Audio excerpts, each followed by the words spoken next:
Bonjour à tous, j'espère que votre semaine s'est bien passée, vos trades et vos investissements. Moi c'est Giovanni, bienvenue dans ma chaîne consacrée au trading, investissement et finances personnelles. Et aujourd'hui je suis là pour vous donner 5 points très importants pour améliorer votre trading. Partant du principe que vous avez déjà une stratégie, si vous ne l'avez pas, vous pouvez regarder les vidéos que j'ai sur ma chaîne pour comprendre un petit peu. Et dernièrement, j'ai fait une vidéo pour trouver des stratégies à travers le backtesting. Mais donc, partons du principe que vous avez une stratégie. Vous avez un plan que vous pouvez faire maintenant, c'est d'essayer de mettre des ordres et de ne pas rentrer un marché.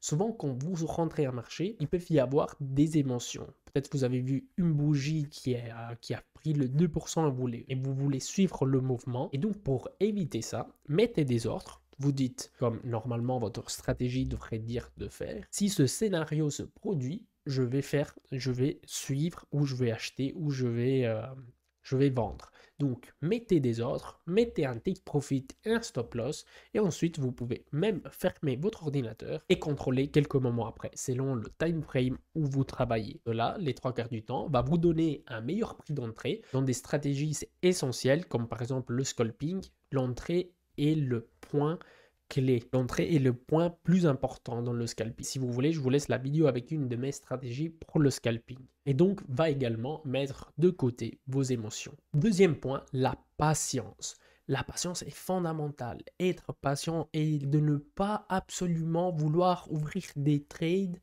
tous les jours. Parfois, il vaut mieux attendre. Donc, commencez à être patient. C'est un point très important pour les investisseurs que pour les traders. Attendez jusqu'à ce que l'opportunité se présente et à ce moment-là, vous agissez. C'est pour ça que j'aime pas trop les vidéos de 50, 100 euros par jour avec le trading.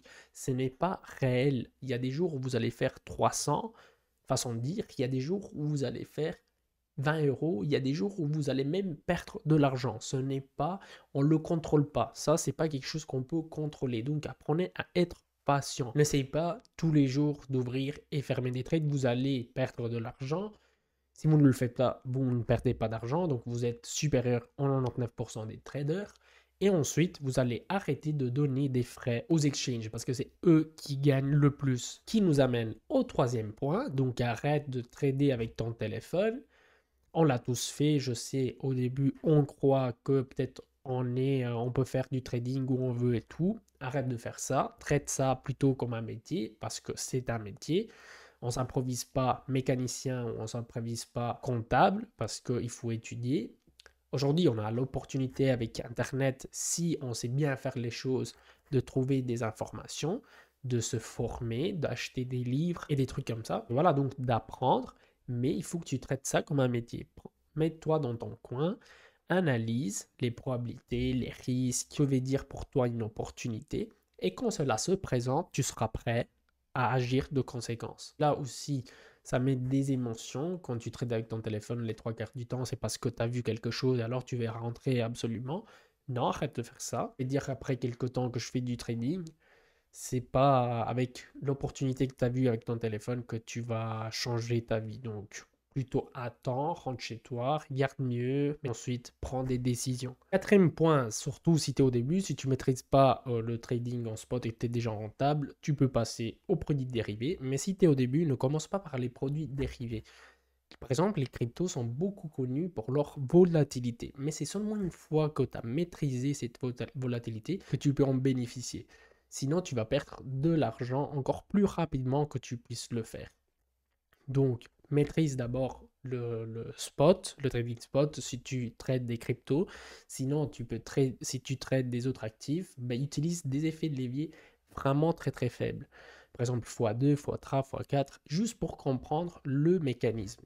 Et ensuite, tu pourras passer toute ta vie pour passer aux produits dérivés, si ça t'intéresse. Cinquième point, mais pas moins important, c'est de tracer tout ce que tu fais. Il faut un trading journal ou un papier, un cahier ou même un fichier Excel qui te permet de voir où tu te trompes.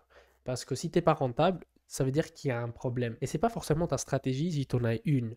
C'est peut-être des petites choses, mais que tu ne peux pas voir sans ce trading journal. Pourquoi? Par exemple, si tu as un historique de 10 trades et que tu vois, parce que tu as noté que tu as pris le stop loss à chaque fois de ça, de 0,2% et après le trade est parti dans ton sens, ça veut dire que tu avais raison, ta stratégie fonctionnait.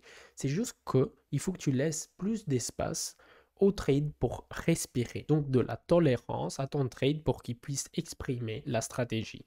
Peut-être ce sera l'inverse, peut-être que tu n'as pas pris le take profit pour ça et après le marché, et après il est parti dans l'autre sens. C'est peut-être que ton take profit il était trop gourmand, mais ça tu ne peux pas le savoir si tu notes pas. Même chose, tu pourrais effectivement voir que dans des stratégies, par exemple support résistance, tu es plus fort, donc tu as plus de bénéfices et peut-être dans le scalping tu dois t'améliorer ou cette stratégie ne fonctionne pas vraiment.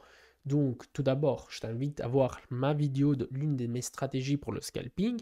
Et tous ces 5 choses, tu peux quasiment les intégrer avec cette stratégie. Ça va augmenter tes rendements dans la stratégie. Dis-moi ce que tu en penses. N'hésite pas à laisser un commentaire pour dire ce que tu en penses. Quels sont, à ton avis, les 5 points plus importants dans le trading ou quels sont des points qu'on pourrait analyser. Mets un like si la vidéo t'a plu et abonne-toi si tu ne l'as pas encore fait. Avec ça, je vous souhaite une bonne journée. À la prochaine.